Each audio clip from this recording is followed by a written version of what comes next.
नमस्कार। Thakur study point में आप सबका स्वागत है। मैं आज आप लोगों के बीच लेकर आ चुकी हूँ कुछ महत्वपूर्ण जीके प्रश्न जो कि अपकमिंग एग्जाम के पॉइंट ऑफ व्यू से काफी महत्वपूर्ण होने वाले हैं। इस वीडियो में हम हर एक क्वेश्चन को डिटेल से डिस्कस करेंगे जो कि आपके एग्जाम के पॉइंट ऑफ व्यू से आपको काफी हेल्पफुल रहने वाले हैं। अगर आप हमारे चैनल पर नए हैं तो चैनल को सब्सक्राइब करें, साथ ही बेल आइकन प्रेस करें और अगर आपको हमारी वीडियो पसंद आए तो वीडियो को लाइक एवं शेयर जरूर करें। चलिए वीडियो को शुरू करते हैं। सबसे पहला प्रश्न, निम्न में से हड़प्पा सभ्यता के खोजकर्ता कौन थे? यहाँ पर दिया गया है रंगनाथ राव, यज्ञदत्त शर्मा या दयाराम साहनी। इसका सही उत्तर हो जाएगा ऑप्शन सी, दयाराम साहनी के द्वारा हड़प्पा सभ्यता की खोज की गई थी। सिंधु घाटी सभ्यता को हड़प्पा सभ्यता के नाम से भी जाना जाता है। क्यों? क्योंकि हड़प्पा सिंधु घाटी सभ्यता में खोजा गया प्रथम स्थल था। अगर आपसे पूछा जाता है कि सिंधु घाटी सभ्यता में खोजा गया प्रथम स्थल कौन सा था? खोजा गया प्रथम स्थल था हड़प्पा। अगर आपसे पूछा जाता है कि सिंधु सभ्यता कहां से कहां तक फैली हुई है? सिंधु घाटी सभ्यता का विस्तार उत्तर में मांड से लेकर दक्षिण में दैमावाद महाराष्ट्र तक और पश्चिम में सुतकांगडोर से लेकर पूर्व में आलमगीर तक फैला हुआ है। दैमाबाद कहाँ पर है? दैमाबाद है महाराष्ट्र में। और यहाँ पर दिया गया है सुतकांगडोर। सुतकांगडोर कहाँ पर है? सुतकांगडोर पाकिस्तान में है। और नेक्स्ट यहाँ पर दिया गया है आलमगीरपुर। आलमगीरपुर उत्तर प्रदेश में स्थित है। मांडा किस नदी के किनारे स्थित है? मांडा चिनाब नदी के किनारे स्थित है जो कि उत्तर में स्थित है। आलमगीरपुर किस नदी के किनारे स्थित है? आलमगीरपुर हिडन नदी के किनारे उत्तर प्रदेश में स्थित है। मैं यहाँ पर आपको मैप में दिखा देती हूँ कि जो सिंधु घाटी सभ्यता है ये जम्मू कश्मीर, यहाँ पर आपको मांड दिखाई दे रहा होगा। जम्मू कश्मीर मांड से लेकर दक्षिण में दैमाबाद महाराष्ट्र तक फैली है। दैमाबाद कहाँ तक? महाराष्ट्र तक फैली है। और ये पश्चिम में कहां से लेकर है? पश्चिम में सुतकांगडोर से लेकर पूरब में आलमगीरपुर तक फैली है। अगर आपसे पूछा जाता है कि सिंधु सभ्यता किस समय फली फूली थी? सिंधु सभ्यता किस समय फली फूली थी? ये 2500 ईसा पूर्व से लेकर 1750 ईसा पूर्व के बीच पर फली फूली थी। सिंधु घाटी सभ्यता की खोज दयाराम साहनी ने कब की थी? सिंधु घाटी सभ्यता की खोज दयाराम ने 1921 में की थी। सिंधु घाटी का खोजा गया प्रथम स्थल कौन सा था? हड़प्पा स्थल। हड़प्पा किस नदी के किनारे है? हड़प्पा रावी नदी के किनारे स्थित है।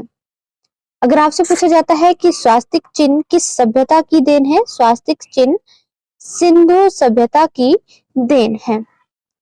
अगला प्रश्न, भारत में ऐसे कितने राज्य हैं जहां पंचायती राज व्यवस्था नहीं है? यहाँ पर दिया गया है 1, 2, 3, 5।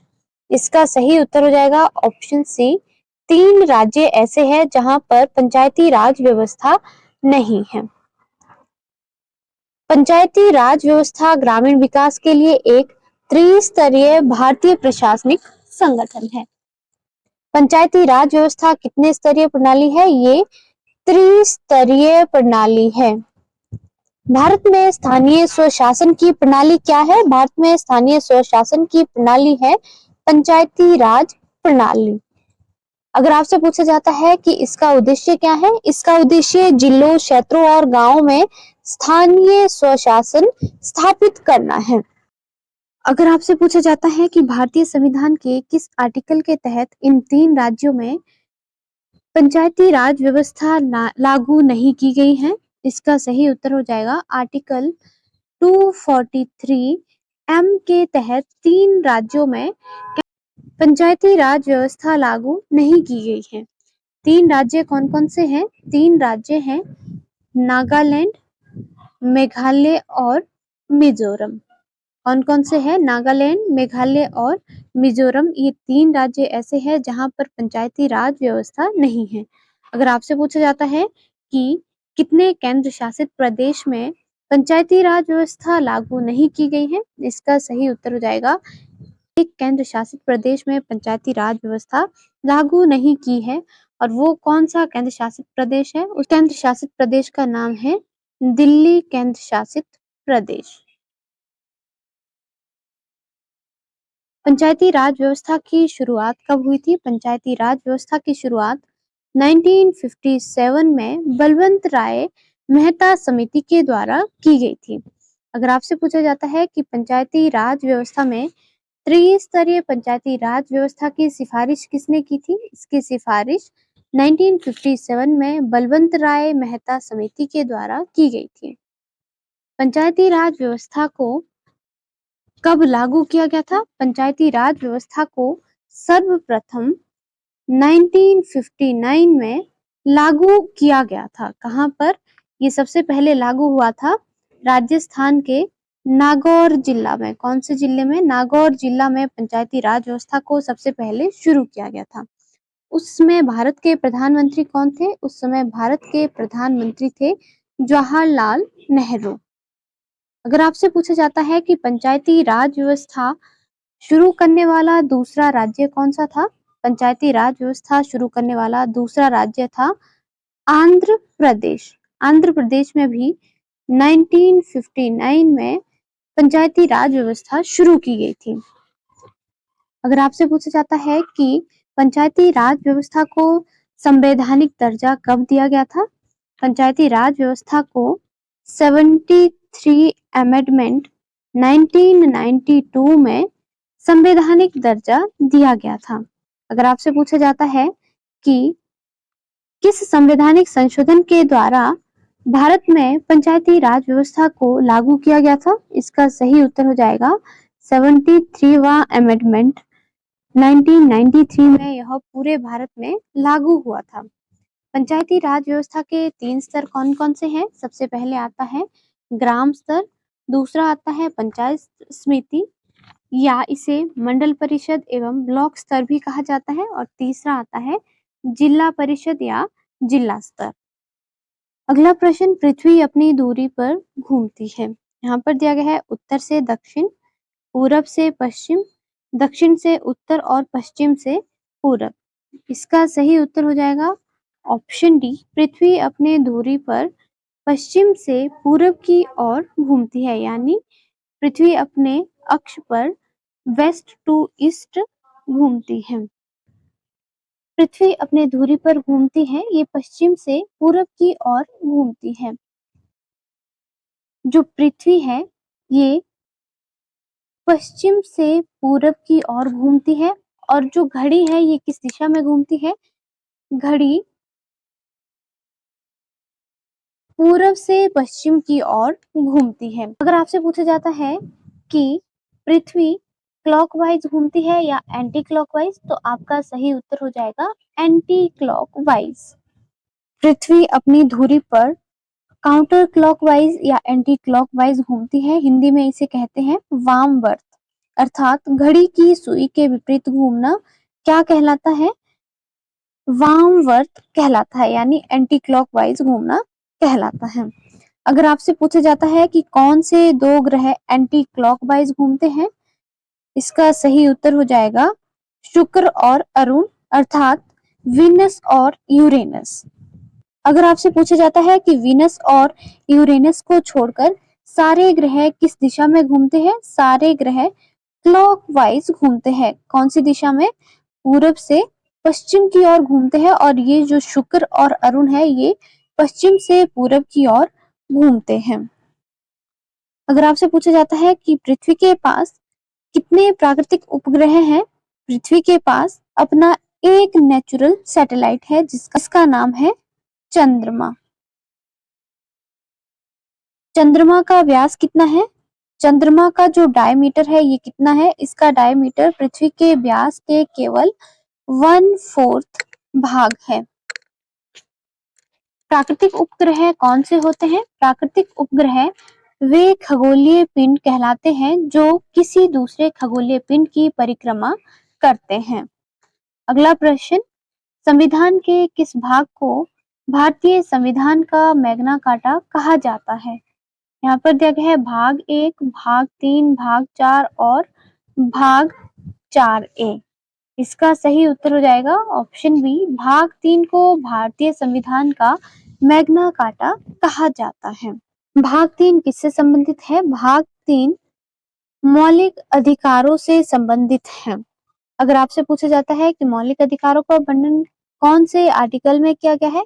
मौलिक अधिकारों का वर्णन आर्टिकल 12 से आर्टिकल 35 में किया गया है। भारत का मैग्ना कार्टा भारतीय नागरिकों को मौलिक अधिकारों की गारंटी देता है। संविधान के द्वारा हमें कितने मौलिक अधिकार दिए गए हैं? संविधान के द्वारा हमें 6 मौलिक अधिकार दिए गए हैं।